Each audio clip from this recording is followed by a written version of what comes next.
When you read Bleach again with different eyes and try to dive deeper into its characters and their backgrounds, you realize that Taichi Kubo didn't just create a story full of epic battles like many people think. Yes, on the surface, we see flashy sword fights and breathtaking action, but beneath that surface lies something much deeper. There are mountains of meaning hidden within the complex relationships between characters, the mysterious origin of their powers, and the symbols that connect the different worlds inside the story. Kubo didn't just draw a beautiful world, he crafted a network of hints and metaphors that reveal a hidden philosophy behind every tiny detail. And in this video, guys, we'll dive together into one of those mysterious aspects through one of Kubo's most interesting answers related to Squad 4.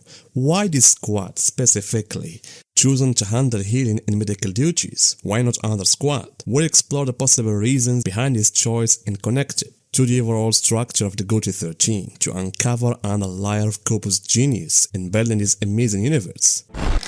And so this fan was asking, is the reason that Kaido unit was assigned to Squad 4 because the number 4 carries ominous meanings, since they frequently deal with death. In Western culture, the number 13 is also seen as unlucky. Does that have any connection to Squad 13? And so Kubo said it's correct about number 4. The association fits, but the number 13 has no special connection to Squad 13. And so as you can see, Kubo confirmed that there is a reason why the squad responsible for healing in the Gotei 13 was given the number 4. And that reason is rooted in Japanese culture. In Japanese tradition, the number 4, she, is considered unlucky because it's pronounced exactly like the word for death, she, and because of that people often avoid using the numbers in certain situations like hospital room numbers or gifts. And since it's strongly associated with death, loss, and bad luck, this culture fear is known as tetraphobia, or the fear of the number 4. But here is where the things get really interesting, guys. When we understand this background, Kubo's choice might seem strange at first. Why would that squad that represents life and healing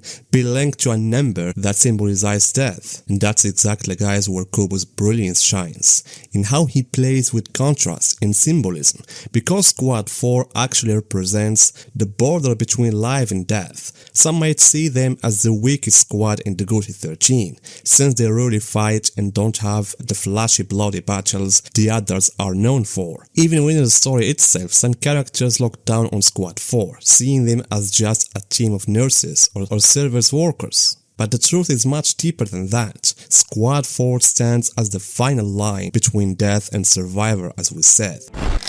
On the battlefield, when Shinigami collapse one after another, the members of Squad 4 are there, handling the most fatal wounds and fighting death in their own way. They don't wield their swords against enemies, they fight death itself by saving others from it.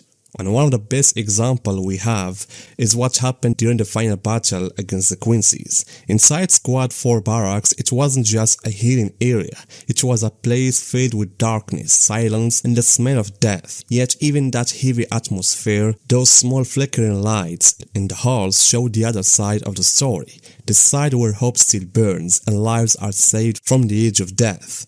So when we look at Squad 4, guys, from this perspective, we realize it carries a dual philosophy. On one hand, it symbolizes death, which constantly surrounds their work. On the other hand, it represents their courage, their ability to stand against the death and bring others back to life.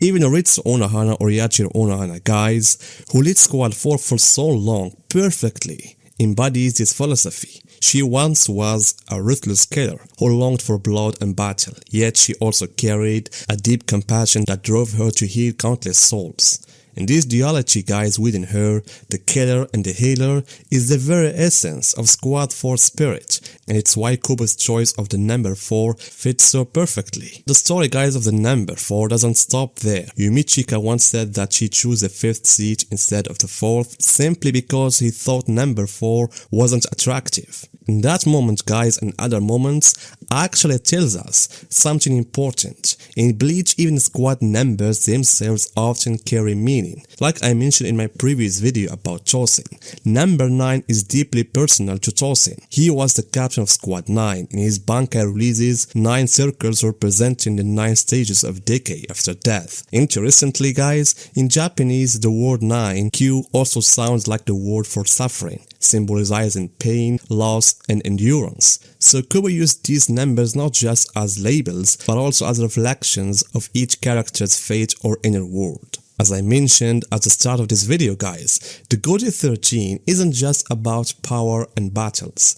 Yes, fighting in is a big part of the story, but Kubo didn't want his characters to be just sword fighters. He gave each one of them a deep inner world, their own culture and full personalities to go beyond the battlefield.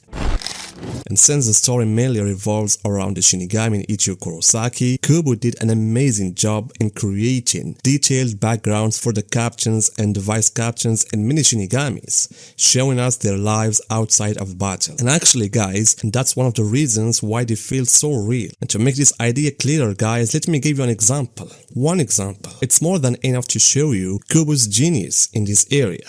The cultural and intellectual side of the captains and vice captains and other Shinigamis, which we can clearly see through a famous magazine inside the society known as the Seriety Bulletin. And I'll talk more about this magazine, guys, in my next video about Kanfir on War Chapter 2, especially since Hisage is now its current editor. But for now, let's take a closer look, because it reveals a hidden side of the captains and vice captains, a side far away from battles and blood. The 9th Division, for example, has been responsible for art and culture in the Soul Society for centuries. They're the ones who publish the Seriety Bulletin. At first, the bulletin was very simple, just a single wooden board carved with announcements for everyone to see. But when Tosin became captain, he completely changed it, guys. He brought ideas from the human world like printing, editing, and publishing, and turned the bulletin into a real magazine, full of opinion columns, cultural articles, and creative sections for writers and artists in the Seriety. It wasn't just a notice board anymore, it became a living cultural and literary platform.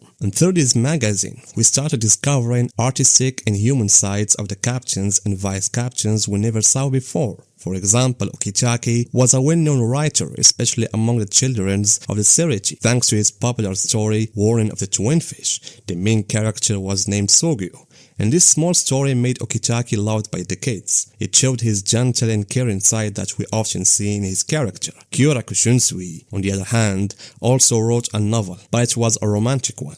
And honestly, no one really knows what a romantic novel by Shunsui would even be like, considering his playful personality. But the funny thing is, his novel didn't become popular as Okitaki's story. As for Tosin, like I mentioned earlier, guys, he was the magazine's editor. In the past, he even had his own column, where he wrote about his personal view of justice. And Kira, the vice captain of the 3rd Division, was actually one of the top haiku poets in the Seriety. And in a very surprising way, guys, Mayuri, despite being a mad scientist, reads nothing except the Seriety Bulletin. He even has his own column there, where he shares his crazy ideas and gives some treatments to readers in his usual twisted, funny style. And that's what makes the Gotei 13 characters, guys, feel so real. And the beautiful thing is, by knowing these cultural sides, we understand their powers and actions better. Because in the end, a Shinigami's strength is deeply connected to their inner spirit, their inner world. All of that shapes their abilities and gives each one of them a unique identity. And then, guys, what do you think about Kubo's answers and also about this unknown side of the Gotei 13 and its characters? Tell me, guys, your opinions in the comments, and see you in my next video.